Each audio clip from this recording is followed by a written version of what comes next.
Hey guys, is Neeraj and you watching क्यूट्रिक्स 2.0। स्वागत है आप सभी का आज की इस क्लास में।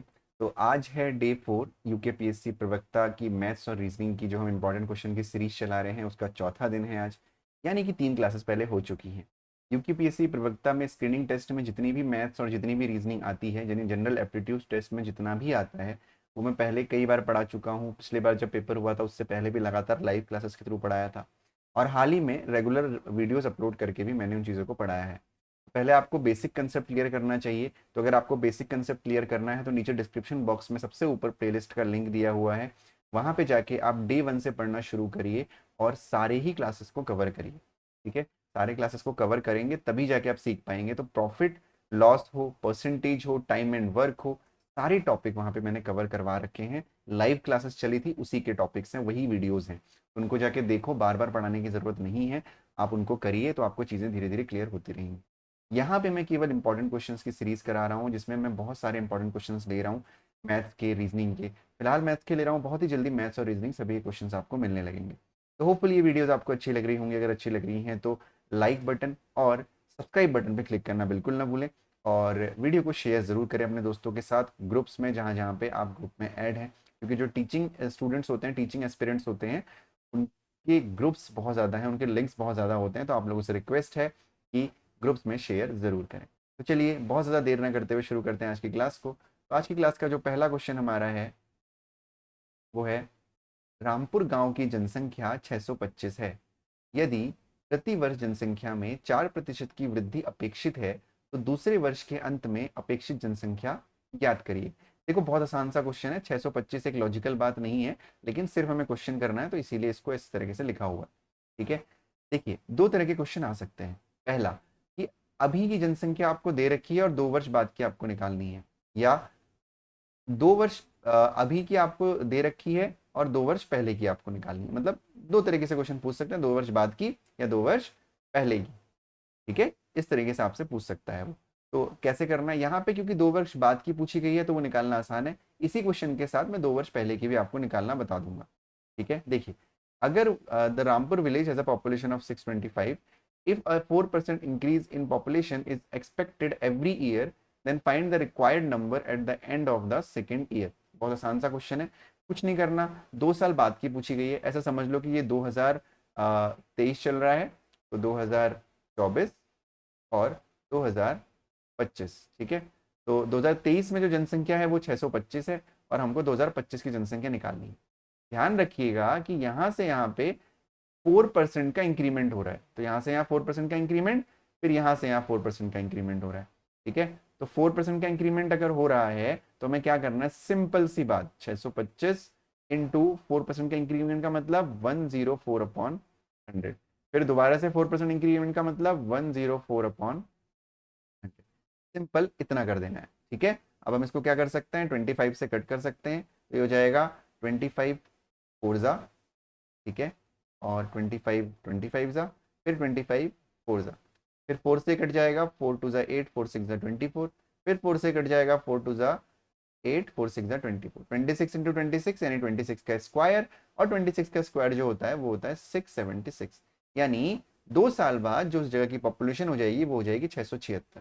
ठीक हो गया, इतना समझ में आ गया। अब ये वाला क्वेश्चन तो सॉल्व हो गया, लेकिन हमें यहाँ पे और एक चीज समझनी है, वो क्या है, 2023, 2024 और 2025। ठीक है, अब यहाँ पे देखना, मान लो कि अब हमें उल्टा दिया हुआ है। क्वेश्चन वही है कि हर वर्ष जो पॉपुलेशन है वो 4% इंक्रीमेंट होता है। ठीक है, हर वर्ष जो पॉपुलेशन है वो 4% इंक्रीमेंट होता है, और जो 2025 की पॉपुलेशन है वो 676 है। तो आप 2 वर्ष पहले की यानी 2023 की पॉपुलेशन निकालो। तो आप क्या करोगे कि भाई 4% कम हो रही है तो चार बढ़ रही है तो 4% कम भी होगी ना। ऐसा नहीं होता है, याद रखिएगा। अगर 4% का इंक्रीमेंट हुआ है तो ऐसा नहीं हो सकता, इम्पॉसिबल है कि 4% का डिक्रीमेंट ही हो। 4% का इंक्रीमेंट का मतलब 4% का डिक्रीमेंट नहीं होता। मतलब वहां पे ये मत कर देना 676 इंटू 96 अपॉन 100 इंटू 96 अपॉन 100, ये नहीं करना। हमने क्या करना है, हमने 2023 वाले को x मान लेना है। क्या मान लेना है, x मान लेना है। जब ऐसा पूछेगा तो फिर हमें क्या करना है, x into 104 upon 100 into 104 upon 100 is equal to 676। और नेक्स्ट स्टेप में x की वैल्यू हो जाएगी 676 इंटू 100 इंटू 100 अपॉन 104 इंटू 104। ठीक है, समझ में आया? तो ये 2 साल बाद वाले और 2 साल पहले वाले, इसमें याद रखिएगा। इसी में एक क्वेश्चन मशीन वाला भी आता, जैसे पॉपुलेशन हमेशा इंक्रीज होती है, मशीन की वैल्यू हमेशा कम होती है। जैसे आपने एक फोन खरीदा, आज आपने 10,000 रुपये में खरीदा, तो 2 साल बाद उसका प्राइस क्या होगा अगर उसका रिडक्शन का रेट 4% है या 5% है? तो रिडक्शन में क्या करोगे? 5% रिडक्शन 95 कर दो। तो इसका मतलब अगर आप रिडक्शन 95 कर रहे हो तो वापस 5% बढ़ेगा नहीं। ठीक है, इस चीज का ध्यान रखना, एक्स अज्यूम कर लेना जब पुराना पूछेगा तो, नहीं तो क्वेश्चन गलत हो जाएगा। होपफुली ये क्वेश्चन आपको समझ में आया होगा। ठीक है, चलिए बढ़ते हैं हमारे अगले क्वेश्चन की तरफ। तो जो हमारा अगला क्वेश्चन है आज का, यदि एक आयत की लंबाई 25% बढ़ा दी जाती है तथा चौड़ाई 20% घटा दी जाती है तो इसका क्षेत्रफल पर क्या असर पड़ेगा? If the length of a rectangle is increased by 25% then the width is reduced by 20%, so what effect will be have some area. यहाँ पे एरिया की बात की गई। अब एरिया हमको पता है लेंथ इंटू ब्रेथ होता है। तो ये एक रेक्टेंगल है, ठीक है, रेक्टेंगल जैसा बनाने की कोशिश तो करी है मैंने, लेकिन बना नहीं है। कोई बात नहीं, शायद हमारा एआई बना दे। तो हमारे एआई ने काम तो कर रहा है एआई, लेकिन पता नहीं बनेगा नहीं बनेगा। यस, एआई ने बना दिया रेक्टेंगल, बहुत अच्छा, बहुत प्यारा सा। ठीक है, तो अब रेक्टेंगल की लंबाई 25%, एक और रेक्टेंगल बना लेते हैं हम, थोड़ा सा इससे बड़ा। ठीक है, इसको भी हम अपने एआई को कहते हैं। एआई का मतलब होता है आर्टिफिशियल इंटेलिजेंस, जो है आप जैसा बोलोगे वो ऐसा कर देगा। तो ये एआई महोदय ने हमारा बड़ा रेक्टेंगल ही बना दिया। ठीक है, तो अब हमें क्या करना है, देखो आप इस क्वेश्चन को किसी भी तरीके से कर सकते हो। फॉर्मूला भी होता है, फॉर्मूले से भी कर सकते हो, पहले बेसिक समझना जरूरी है। अब आप बुक्स वगैरह में देखोगे तो इसको एक्स एज्यूम करते हैं वो, फिर इसमें इतना एक्स प्लस वाई एज्यूम करते हैं। नहीं, कुछ नहीं, हमें क्या करना है, हमें कुछ इस तरीके से इनकी वैल्यू को रखना है कि इसका पहले वाले का जो एरिया है वो 100 आए।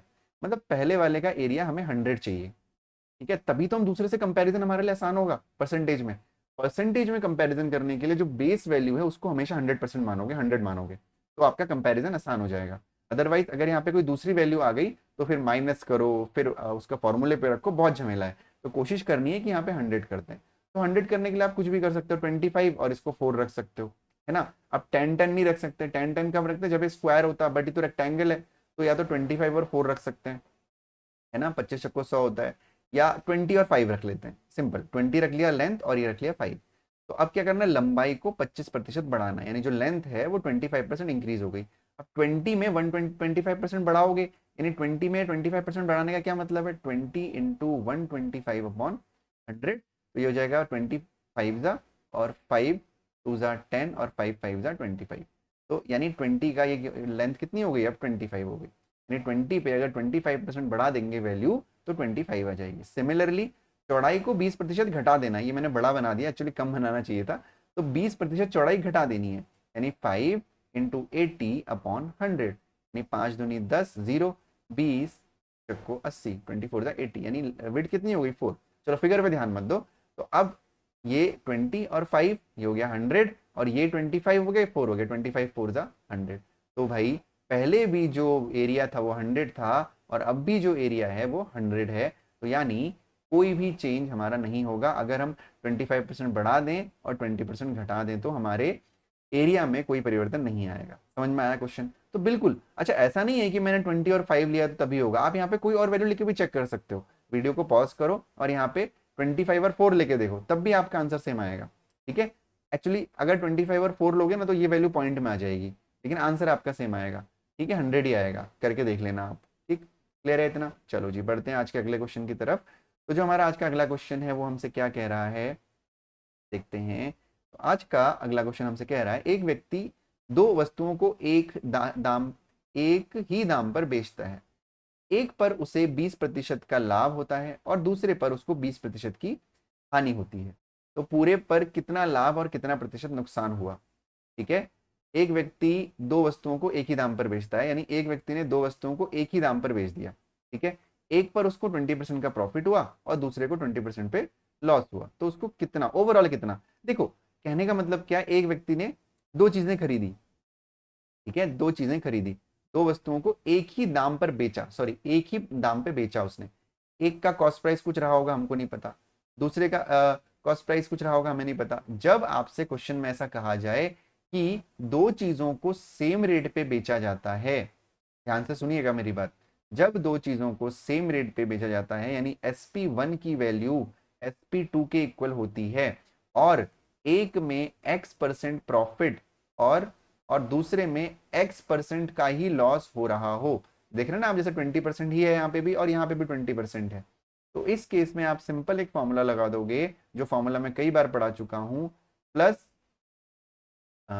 Sorry minus x² upon 100। Basically ये फॉर्मूला निकला किससे, यहाँ से निकला है, plus minus x plus minus Y plus minus XY/100। क्योंकि x और y सेम है तो यहाँ पे आप ये लग सकते हैं। तो अगर आपके दोनों SP सेम है और अगर आपके पास ये फॉर्मूला लगाना है तो हमेशा ध्यान रखना है ये फॉर्मूला लगेगा। हालांकि ये फॉर्मूला भी लगाने की जरूरत नहीं है, अगर SP सेम है और x की वैल्यू भी सेम है तो आपको क्या करना है, 20 का स्क्वायर अपॉन 100 कर दोगे, यानी 400/100 हो जाएगा, 0 से 0 कट गया, यानी 4% का हमेशा लॉस होगा। इस केस में हमेशा 4% का लॉस होगा। माइनस का मतलब लॉस होता है, यानी हमेशा लॉस होता है और यहाँ पे 4% का लॉस होगा। मान लो कि यहाँ पर अगर 10% प्रॉफिट और 10% लॉस होता तो 1% का लॉस होता, क्योंकि 10 × 10 100 होता तो 1% का लॉस होता। तो ध्यान रखिएगा, अगर दो चीज़ों को एक ही रेट पर बेचा जाता है और एक में x% का प्रॉफिट और दूसरे में x% का लॉस हो रहा हो तो आप माइनस x² अपॉन 100 फॉर्मूला लगा देंगे। अब इसका एक और रिवर्स क्वेश्चन होता है, वो क्या होता है, अगर दो वस्तुओं को एक ही दाम पर खरीदा जाए, है ना, दो वस्तुओं को एक ही दाम पर खरीदा जाए, यानी CP1 और CP2 इक्वल हो, ये अलग क्वेश्चन है, ठीक है, मैं बता दे रहा हूं अभी। अगर CP1 और CP2 इक्वल हैं और एक में आपको x% के प्रॉफिट हो रहा हो और दूसरे में आपको x% का लॉस हो रहा हो, कंडीशन सेम है, लेकिन यहाँ पे SP इक्वल थे, यहाँ पे CP इक्वल है, तो इस केस में नो प्रॉफिट नो लॉस होता है। नो प्रॉफिट नो लॉस होता है, याद रखिएगा, कभी भी कोई प्रॉफिट कोई लॉस नहीं होता। जितना आपका कॉस्ट प्राइस है उतना ही आपका सेलिंग प्राइस आएगा। तो ये सब क्वेश्चन शॉर्ट ट्रिक वाले होते हैं, आपको वहां पे सॉल्व नहीं करने होते क्वेश्चन, ठीक है, क्लियर है ना इतना, कोई दिक्कत किसी को, आई होप कोई प्रॉब्लम नहीं होनी चाहिए, ठीक है। चलो जी, बढ़ते हैं आज के अगले क्वेश्चन की तरफ। तो जो हमारा आज का अगला क्वेश्चन है वो है, एक रुपए 5,000 बिक्री मूल्य अंकित सोफा सेट को 4% की छूट पर बेचने पर व्यापारी 20% लाभ कमाता है, तो सोफा सेट पर व्यापारी का लागत मूल्य कितना होगा। The merchant earns 20% profit on the selling a ₹5,000 sofa set, selling price of a sofa set at a discount of 4%. So what will be the trader cost price of the sofa set? तो चलिए समझते हैं ध्यान से। अब इस question को समझने की कोशिश तो करिएगा, अगर दिक्कत होती है तो सबसे पहले डिस्क्रिप्शन बॉक्स में जाके आप प्रॉफिट लॉस वाली सीरीज को पढ़ लीजिएगा और उसमें डिस्काउंट वाले लेसन को पढ़िएगा, इजीली समझ में आ जाएगा। तो बेसिकली एक होता है कॉस्ट प्राइस, एक होता है मार्क प्राइस यानी अंकित मूल्य, एक होता है सेलिंग प्राइस। लाभ और हानि हमेशा क्रय मूल्य पे होती है, तो यानी अगर क्रय मूल्य 100% है तो विक्रय मूल्य कितना है, 20% का फायदा हुआ है, यानी विक्रय मूल्य 120 हो गया, 120% ले लो या 120 ले लो, है ना, तो 120 हो गया, ठीक है। अब 120% हो गया तो सोफा सेट पर 4% का डिस्काउंट भी दिया उसने, तो डिस्काउंट मार्क प्राइस पे दिया जाता है ना, डिस्काउंट मार्क प्राइस पे दिया जाता है, तो डिस्काउंट मिलेगा यहाँ पे कितने का, 4% का डिस्काउंट मिलेगा। तो इसको सॉल्व कर लेते हैं। अब CP हमेशा 100% हम मानते हैं, है ना, तो हमें क्या करना है, लागत मूल्य कितना होगा, बिक्री मूल्य 5,000 है, ठीक, तो यानी CP फिर MP लिखा हमने, फिर SP लिखा, हो गया। अब जो ये 120% है, इसकी जो वैल्यू है वो आपको 5,000 दे रखी है ना, ये आपको ध्यान से देखिएगा, ये आपको 5,000 दे रखी है। तो अभी इसको हम पहले सॉल्व कर लेते हैं। तो अगर मार्क प्राइस पे 4% का डिस्काउंट दिया गया है और डिस्काउंट देने के बाद अगर ये चीज 120 रुपए की पड़ी है तो इसको हम x मान लेंगे, यानी x पे 4% का डिस्काउंट का क्या मतलब है कि x का 96%, यानी x into 96/100 is equal to 120 होगा, यानी x इज इक्वल टू 120 गुणा 100/93 होगा। होगा नहीं होगा, आसान है, 4 से कटेगा ये, बिल्कुल कटेगा। तो 4 4 3 ज़ा 12, 0 4 2 ज़ा 8 और 4 2 ज़ा 8 4 4 ज़ा 16, ये हो गया 24, और फिर 6 से कट जाएगा 6 4 ज़ा और 6 5 ज़ा, फिर 4 से काट दो इसको 25 टाइम्स, 25 5 तो 125, तो ये हो गया आपका जो मार्क प्राइस आ गया वो आ गया 125%। देखो परसेंटेज में निकालने से कितना आसान हो जाता है, ठीक है, यानी कॉस्ट प्राइस अगर 100% था तो उस पर 20% का प्रॉफिट हुआ, हमारा आ गया 120% सेलिंग प्राइस, और क्योंकि 4% का डिस्काउंट दिया गया था तब जाके 120 आया था, तो हमने MP को x मान के 96% करके करा, तो हमारी मार्क प्राइस आ गया 125%। अगर इस चीज को समझने में किसी को दिक्कत है तो I insist you to study the lesson of discount in the description box. ठीक है, तो अब ये हो गया। अब हमें क्या बताना है, इस 125% की वैल्यू बतानी है जब हमें इस 120% की वैल्यू दे रखी है 5,000। भाई सेलिंग प्राइस तो दे रखा है ना, यानी 120% की वैल्यू जो है वो आपको दे रखी है कितनी, 5,000। ठीक है, 5,000 दे रखी है। अब यहाँ पे 5,000 दे रखी है, चल लागत मूल्य निकालना है, अरे कॉस्ट प्राइस निकालना है, मार्क प्राइस निकालने की तो जरूरत ही नहीं थी, चलो सीख लिया हमने, कोई बात नहीं। 120% की वैल्यू जो है 5,000 है, आपको कॉस्ट प्राइस निकालना था, तो यानी 1% की वैल्यू निकाल लो पहले, तो ये हो जाएगा 5,000 अपॉन 120। ठीक है, तो ये हो जाएगा इतना हो गया 1%। तो आपको 100% की वैल्यू निकालनी है, नहीं आपको कॉस्ट प्राइस निकालना है, तो ये हो जाएगा 5,000 अपॉन 120 इंटू 100। जीरो से जीरो कट गया हमारा, और ये आ जाएगा आपका, चार से काटो, चार तियाँ 12, और ये हो जाएगा 25। तो 25 पंजे 125, जीरो जीरो अपॉन 3। अब इसको आप सॉल्व कर लेना, ऐसा आपके एग्जाम में नहीं आएगा, एग्जाम में नॉर्मल नंबर ही आएगा, या तो ज़्यादा से ज़्यादा डिवाइड पॉइंट में आ जाएगा, कोई दिक्कत नहीं है। तो जैसे आपने कॉस्ट प्राइस की वैल्यू 100% करके निकाली, अगर आपसे यहाँ पे मार्क प्राइस पूछा जाता, देखो इस पर्टिकुलर क्वेश्चन में इसको निकालने की कोई जरूरत नहीं थी, मैंने ध्यान नहीं दिया, मेरी गलती है, लेकिन इसी बहाने हमने सीख लिया कि कैसे हम निकालेंगे। तो अगर आपसे पूछा जाता है कि मार्क प्राइस कितना है, तो आप 125% की वैल्यू निकाल दो। ठीक है, आ गया समझ में होपफुली। दिक्कत है तो कमेंट सेक्शन में बताइएगा। ठीक है, चलो बढ़ते हैं अगले क्वेश्चन की तरफ। तो जो अगला क्वेश्चन हमारा आ जाएगा है, 30%, 20% तथा 10% के क्रमिक बट्टों के समतुल्य एकमात्र बट्टा क्या होगा? What will be the only discount equivalent to successive discount of 30%, 20% and 10%? बहुत सिंपल सा क्वेश्चन है। सक्सेसिव डिस्काउंट के केस में हम एक फॉर्मूला यूज करते हैं जो थोड़ी देर पहले मैंने आपको बताया था, plus minus X plus minus Y plus minus X Y upon 100। अब ये सक्सेसिव डिस्काउंट होता क्या है, मैं कई बार बता चुका हूँ, फिर भी एक बार समझ लो। इन दोनों के समतुल्य एक बट्टा होता है। 30% प्लस 20% का मतलब कभी भी 50% नहीं होता, ये होता है डिस्काउंट के ऊपर डिस्काउंट लगना। ठीक है, डिस्काउंट वाला चैप्टर पढ़ोगे तो क्लियर हो जाएगा। तो हम इसको यूज करेंगे। सबसे पहले हम इन दोनों का यूज करके इन दोनों के इक्विवेलेंट एक बट्टा निकालेंगे, फिर उसका और 10 का यूज करके अपना फाइनल आंसर निकालेंगे। तो क्योंकि डिस्काउंट है तो डिस्काउंट में प्लस की जगह और माइनस की जगह माइनस यूज होगा, तो ये हो जाएगा माइनस का 30, माइनस का 20, और माइनस इंटू माइनस होता है प्लस, 3 दूनी 6 यानी 600 बट्टा 100। 2 0 से 2 0 कट गया, ये हो गया 3 और 2 5, माइनस का 50 और प्लस का 6, यानी जो यहाँ पे इक्विवेलेंट डिस्काउंट हमारा आ गया वो आ गया कितना, माइनस का 44% का डिस्काउंट हो गया। ये देखो 30 और 20 50% का डिस्काउंट लग रहा था ना, लेकिन 50% का डिस्काउंट नहीं होगा, ये आपका होगा 44% का डिस्काउंट। अब हम इस 44 और जो हमारा 10% बचा इसका यूज फिर से इसी फॉर्मूले में लगाएंगे, यानी -44 माइनस का 10 और माइनस माइनस प्लस 440, यानी 44 इंटू 10 अपॉन 100। जीरो से जीरो हमने काट दिया, तो ये हो जाएगा माइनस का 54 और प्लस का 4.4। ठीक है, तो 54 पे से आप 4.4 माइनस करोगे, तो पहले 54 में से 4.4 माइनस करना है, 54.0 और 4.4। यहाँ से कैरी ले लो, 10 में से 4 गया 6, यहाँ पे 3 बचेगा, तो ये हो जाएगा 9 और ये हो जाएगा 4, यानी 49.6% होगा total discount equivalent to 30%, 20% and 10%। ठीक है, एक बार डिस्काउंट वाला चैप्टर जाके पढ़ो तो आपको चीज़ें और ज़्यादा क्लियर हो जाएंगी। उम्मीद करता हूँ कि आज की क्लास आपको अच्छी लगी होगी। अगर अच्छी लगी है तो एक लाइक बटन तो बनता है, और सब्सक्राइब भी चैनल को जरूर कर देना, और प्लीज शेयर कर दो अपने ग्रुप्स में अपने दोस्तों को कि प्रवक्ता की तैयारी भी फिर से क्यूट्रिक्स 2.0 पे स्टार्ट हो गई है। Thank you so much for watching. फिर से कल मैं मिलूंगा आपसे डे 5 में कुछ और इंपॉर्टेंट क्वेश्चंस के साथ। तब तक अपना ध्यान रखिए, पढ़ाई करते रहिए, bye bye and take care.